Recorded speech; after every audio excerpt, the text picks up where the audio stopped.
O que você está buscando está em Jesus. O que você está necessitando está em Jesus. Não são as pessoas que estão te cansando, não é o sistema que está te cansando, não é o trabalho que está te cansando. O que está te cansando é a falta da presença de Jesus, é a falta da presença dele na tua vida, é essa fonte que está sempre jorrando, sabe? Nós não podemos depender de um caminhão-pipa.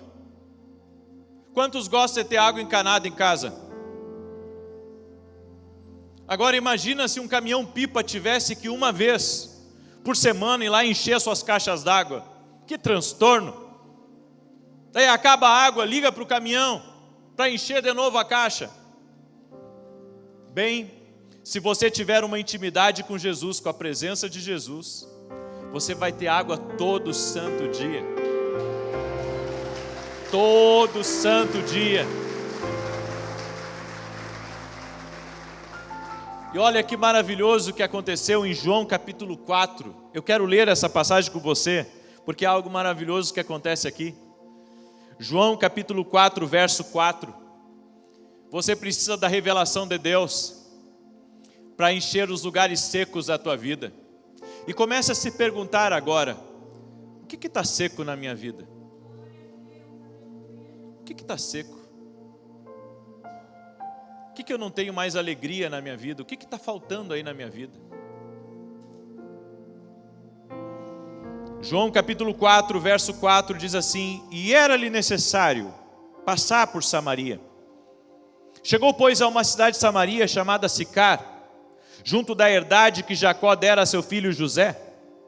Achava-se ali o poço de Jacó. Jesus, pois, cansado da viagem, sentou-se assim junto do poço. Era cerca de meio-dia. Veio uma mulher de Samaria tirar água. Disse-lhe Jesus: dá-me de beber. Pois seus discípulos tinham ido à cidade comprar comida. Disse-lhe então a mulher samaritana: como sendo tu judeu me pedes de beber a mim, que sou uma mulher samaritana? Porque os judeus não se comunicavam com os samaritanos. Respondeu-lhe Jesus: se tivesses conhecido o dom de Deus, quem é o que te diz dá-me de beber? Tu lhe terias pedido e ele te haveria dado água viva.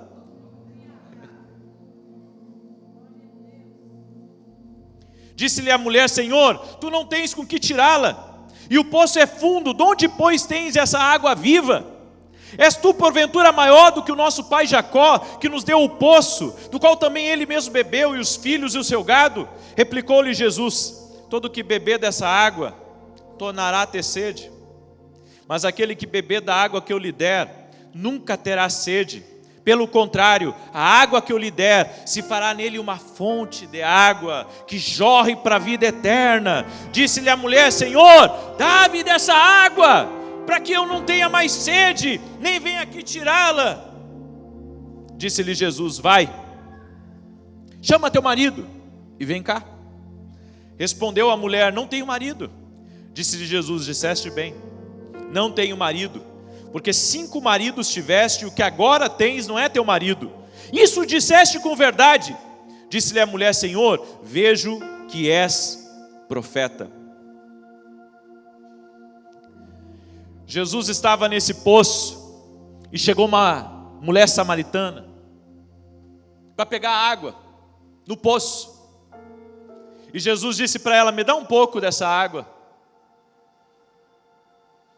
E ela disse: o senhor tem balde? Não, não tenho.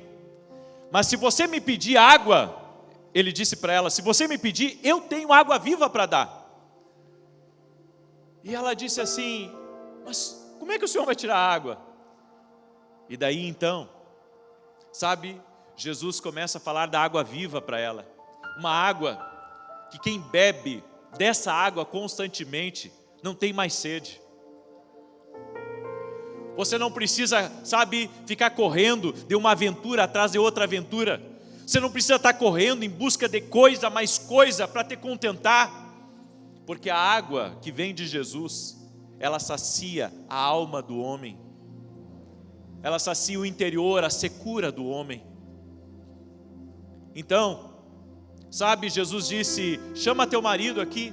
E ela disse: eu não tenho marido. E o Senhor disse para ela: você já teve 5 maridos e o que agora você tem não é teu marido. E ela disse: eu vejo que tu és profeta. Você sabe o que aconteceu aqui? Aconteceu uma coisa maior do que a gente imagina.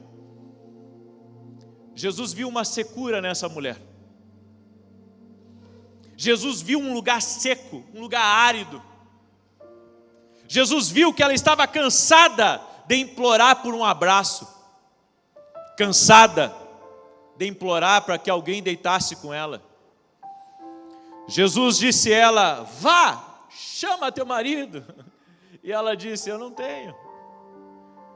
Sabe o que Jesus estava fazendo ao dizer isso? Ele estava limpando os canos. Ele estava abrindo o coração dela. Assim como Jesus está abrindo o teu coração agora, para que a água viva entre aí. Há muitas pessoas na igreja que elas precisam ter um encontro com Jesus para abrir o coração. Elas precisam ter um encontro com Jesus porque elas vêm à igreja, sabe, elas acham tudo muito bonito, mas enquanto não abrir o coração, enquanto não limpar os canos, a água viva não pode cruzar. Para a água viva cruzar, vai ter que abrir o coração. Apocalipse 3:20: eis que estou à porta e bato. Se alguém ouvir a minha voz, abrir a porta, eu entrarei em sua casa, cearei com ele e ele comigo. Para que a água viva entre na sua vida, para que Jesus entre, você vai ter que abrir o coração.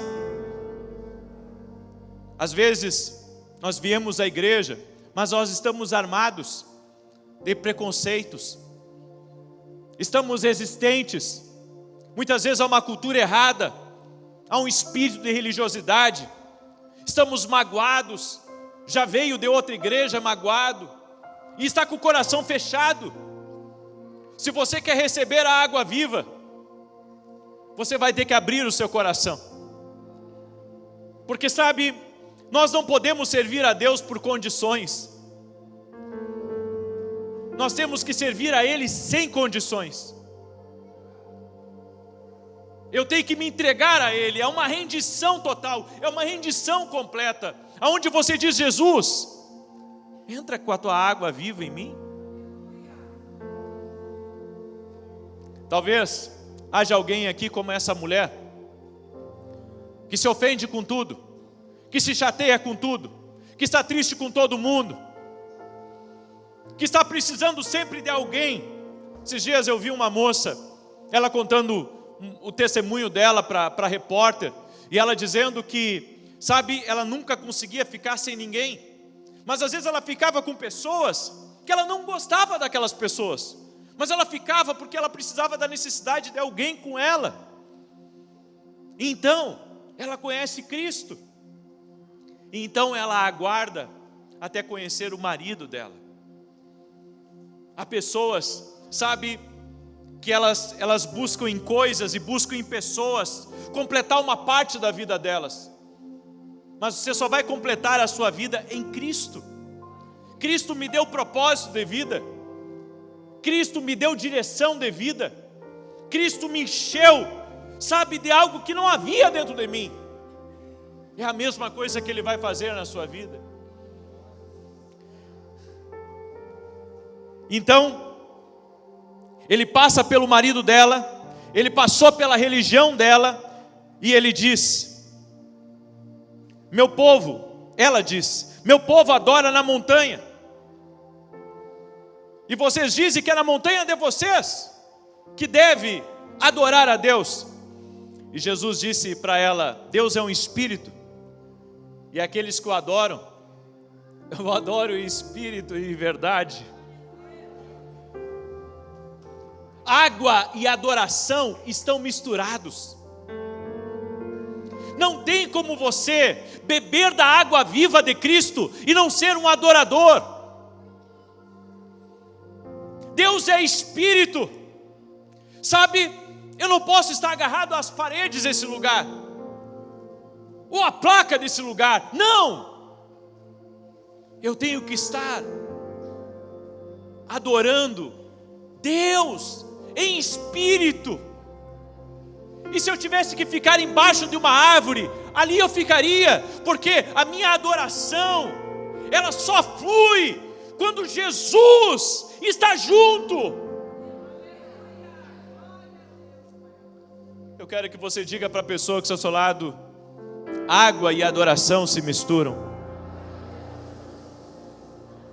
Talvez, quando Jesus disse que Deus era espírito, e que os que o adoram devem adorá-lo em espírito e em verdade, o que Jesus estava dizendo para aquela mulher é que Deus vem e se senta quando há adoração. É por isso que a Bíblia diz que aonde está o Espírito do Senhor, aí há liberdade. Deus, Ele não quer pessoas, sabe, que simplesmente estejam numa igreja, ou tenham uma carteirinha de membro, ou digam eu sou da religião tal. Não. Deus quer se sentar. Deus quer governar sobre um adorador. E nós temos que cuidar, porque às vezes podemos ter nos tornado religiosos e não mais adoradores. Se você é mais religioso do que adorador, você tem um problema com a presença de Deus. A minha adoração dá um assento a Deus, e de repente eu percebo que se eu não tenho adoração, Ele não tem um lugar para se sentar. Temos tentado o melhor para que Deus se sente nas nossas queixas, frustrações e atitudes. Mas a única pessoa que se senta quando você fica murmurando, se queixando, são as trevas, são demônios. Porque Deus vem e se senta quando existe água e adoração.